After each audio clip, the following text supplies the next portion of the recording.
एक की मृत्यु से दूसरे को जीवन मिलता है।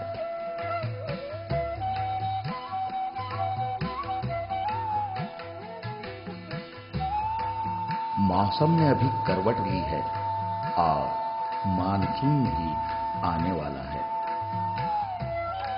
बारिश का स्वागत बरगद कुछ अपने ही अंदाज में करता है। घने वितान के कारण तेज बारिश में भी इसके नीचे की मिट्टी में कटाव नहीं होता है।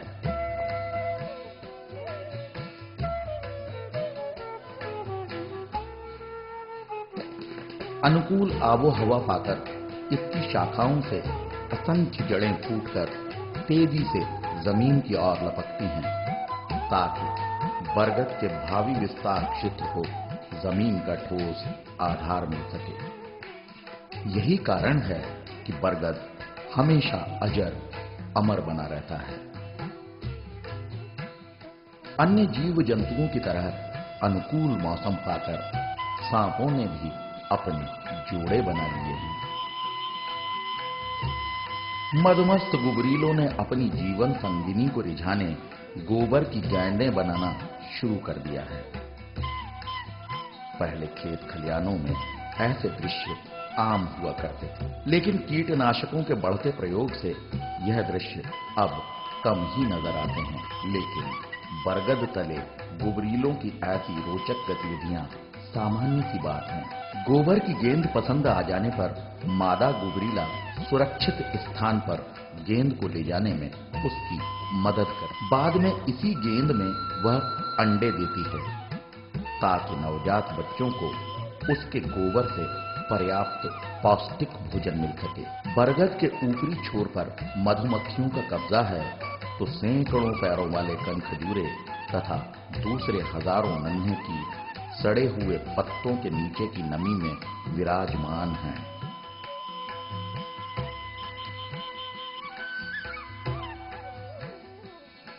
सड़े पत्तों से निर्मित भूमि की सतह बीटल जैसे कई कीटों को आश्रय देती है। बीटल नम और भुरभुरी मिट्टी को खोदकर उसमें प्रसव क्रिया करती है। जरा सी भी आशंका होने पर तुरंत बिल को मूंदकर अंडों को सुरक्षा प्रदान करती है। अंडों से बच्चों को निकालने के लिए नई मिट्टी की सतह एकदम सही तापमान बनाए रखती है। आपाधापी में बिखरे बीटल के अंडे चावल की तरह दिखते हैं, जिन्हें कई बार चींटियां चटकार जाती हैं। बारिश की वजह से तने पर पैदा हुई हरी काई घोंघों का लजीज व्यंजन है, जिसका आनंद लेते हुए घोंघे इधर से उधर चहलकदमी करते रहते हैं।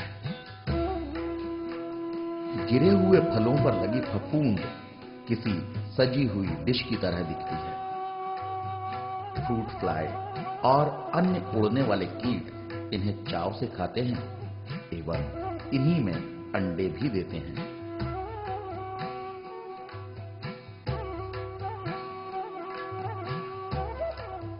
कीट पतंगे भी शिकारियों से बचने के लिए अपने आप को वातावरण के रंग में रंग लेते हैं।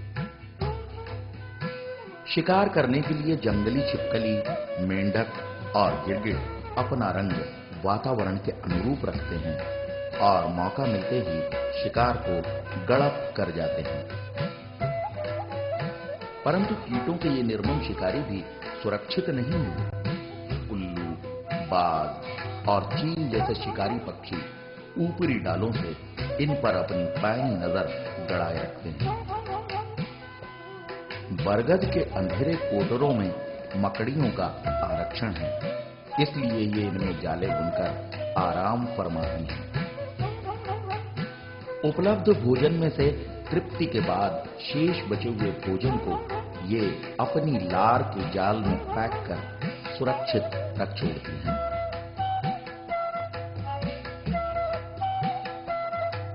रासायनिक खाद और कीटनाशकों के उपयोग से केंचुए अब खेतों में कम ही नजर आते हैं, वरना सड़ी हुई वनस्पति को उर्वर खाद में बदलने वाला इन जैसा प्राकृतिक यंत्र और कोई नहीं। इनका वजूद बरगद तले अभी भी सुरक्षित है। जब इतने कीट पतंगे एक साथ मौजूद हैं, तो चींटियां भला भोजन की परवाह क्यों करें? वे मृत मधुमक्खियों और चींटों जैसे भविष्य के भोजन को सामूहिक श्रम से ढोकर सुरक्षित स्थल तक पहुंचाती हैं और फिर बरगद से झरते स्वादिष्ट रस को पीकर फिर से ताजा दम हो जाती हैं। बरगद के तनों पर कुकुर मुत्तों का राज है। छोटी छोटी छतरियां ताने यहां वहां उगे कुकुर मुत्तों में मानो छोटे बड़े की होड़ लगी रहती है। ये सांप नहीं, गिजाइयां हैं। कांधे से कांधा मिलाकर चलती इन असंख्य गिजाइयों का ऐसा जमावड़ा बरगद के नीचे दिखना एक सामान्य घटना है। बरगद की टूटी डालें भी आसरा देती हैं। इनके कोटरों में सांप, चूहे, बिच्छू आदि अपने आहार की तलाश में घात लगाए बैठे रहते हैं और अपने पीछे अपनी उपस्थिति के चिन्ह छोड़ जाते हैं। भले ही चमगादड़ को समाज में उपेक्षा की दृष्टि से देखा जाता हो, लेकिन इन कृषक मित्र स्तनपायी पक्षियों के रहस्यमय जीवन की दुर्लभ झलक बरगद पर नजर आ ही जाती है।